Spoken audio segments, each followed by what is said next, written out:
भागवत महापुराण की जय। कुंज बिहारी लाल की जय। राधा रानी की जय।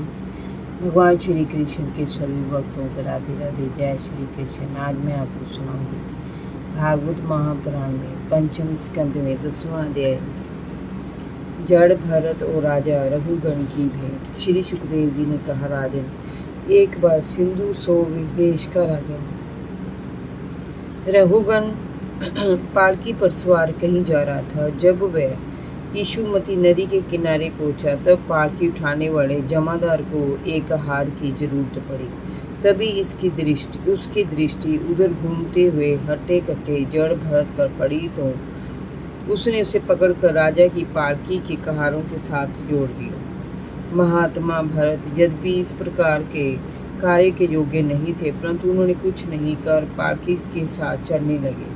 ब्राह्मण जड़ भरत अहिंसक व्यक्ति थे। उनके पैरों के नीचे कोई जीव न आ जाए, ऐसा सोचकर वे नीचे की ओर देखकर चल रहे थे और संभल कर कदम बढ़ा रहे थे। इस कारण साथ के कहारों से उनकी चाल मेल नहीं खा रही थी। राजा रघुगण ने कहारों से ठीक प्रकार से चलने को कहा। स्वामी भक्त कहार राजा की बात सुनकर दंड के भय से घबरा गए। उनके जमादार ने विनय पूर्वक राजा से कहा कि ये जो नया कहार हमारे साथ पालकी उठाकर चल रहा है, ये जल्दी नहीं चलता है। इसकी वजह से हम लोग पालकी ले जाने में असुविधा अनुभव कर रहे हैं। कहारों की बात सुनकर राजा ने सोचा कि संगति से उत्पन्न होने वाला दोष एक व्यक्ति से दूसरों को भी लग जाता है, इसलिए इसका प्रतिकार अभी करना चाहिए। राजा ने क्रोध में भरकर व्यंग्य करते हुए जड़ भरत से कहा, अरे भाई, लगता है तुम बहुत थक गए हो। तुम्हारे साथियों को तुम पर जरा भी दया नहीं आई, इसीलिए इन्होंने तुम्हें सहारा नहीं दिया। लगता है इतनी देर से तुम अकेले ही पालकी ढोते चले आ रही हो। तुम्हारा शरीर भी मोटा ताजा है पर स्वस्थ नहीं है। तुम्हारे ऊपर बुढ़ापा भी छाता चला जा रहा है, क्योंकि ऐसी ही बात है ना। राजा के द्वारा इस प्रकार ताना मारने पर भी जड़ भरत बिना कुछ बोले और बिना बुरा माने चुपचाप चलते रहे। वे तो ब्रह्म रूप हो चुके थे। उन्हें अपने शरीर का जरा भी मोह नहीं रह गया था। वे तो जैसे आत्मज्ञान में लिप्त होकर आनंद का स्वादन करते हुए चल रहे थे। पालकी अभी भी उसी प्रकार टेढ़ी मेढ़ी ऊपर नीचे होकर चल रही थी। इस प्रकार राजा रघुगण को क्रोध आ गया और वह आग बबूला हो उठा। वह बोला, अरे मूर्ख, तू क्या जी मर गया है? तू मेरी आज्ञा के उल्लंघन करके मेरा अपमान कर रहा है। मालूम होता है कि तू कोई पागल है। अरे जैसे यमराज प्रजा को उनके अपराधों के लिए दंड देते हैं, उसी प्रकार मैं तुझे भी दंड दूंगा। इतना कहकर रघुगण पालकी रुकवा कर नीचे उतर आया और राजा होने के अभिमान में भरकर जो मुंह में आया बकने लगा। वह अपने आप को बड़ा विद्वान समझता था। वह नहीं जानता था कि उसने अभिमान के वशीभूत होकर भगवान के अनन्य भक्त का अपमान कर दिया है। उस राजा की ऐसी बुद्धि देखकर जड़ भरत मुस्कुराए और बोले, राजन, तुमने जो कहा वह ठीक ही है। यदि भार नाम की कोई वस्तु है तो ढोने वाले के लिए, यदि कोई मार्ग है तो वह चलने वाले के लिए। शरीर का स्वास्थ्य होना, दुबला या मोटा होना भी उसी के हाथ में है। इसे शरीर के लिए कहा जाता है, आत्मा के लिए नहीं। ज्ञानी जन के मुख से ऐसी बातें शोभा नहीं ढोती।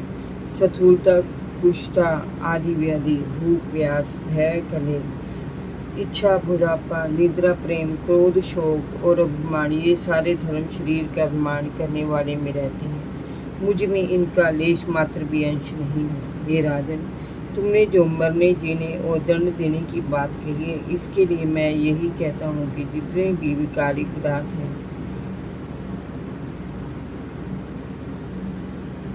उन सभी में नियमित रूप से ये बातें देखी जाती, क्योंकि वे जन्म लेते हैं और अंत में मर जाते हैं।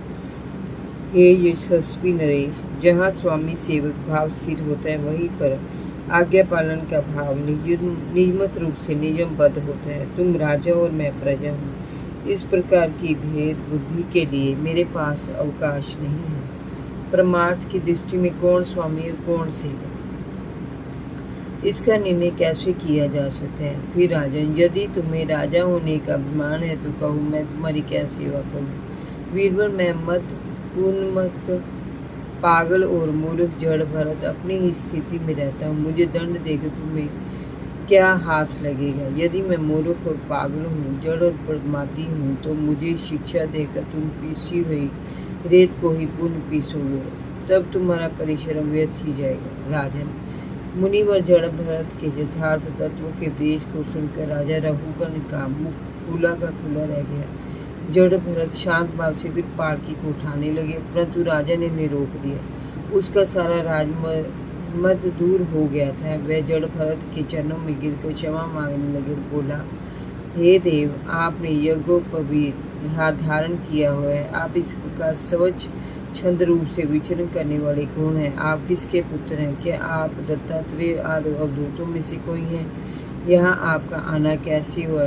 कहीं आप छद्मवेश में छिपे भगवान कपिल देव तो नहीं है? हे पृथ्वी प्रभु, मुझे ना तो इंद्र के व्रज का भय है, ना मैं महादेव जी के त्रिशूल से डरता हूँ, ना यमराज के दंड से। मुझे अग्नि, सूर्य, चंद्र, वायु और कुबेर के अस्त्र शस्त्रों का भी कोई भय नहीं है, परंतु मैं ब्राह्मण कुल के अपमान से बहुत डरता हूँ। अंत कृपया बताइए कि ज्ञान विज्ञान की महान गरिमा को छिपा कर मूर्ख की भांति विचरने के पीछे आपका क्या प्रयोजन है?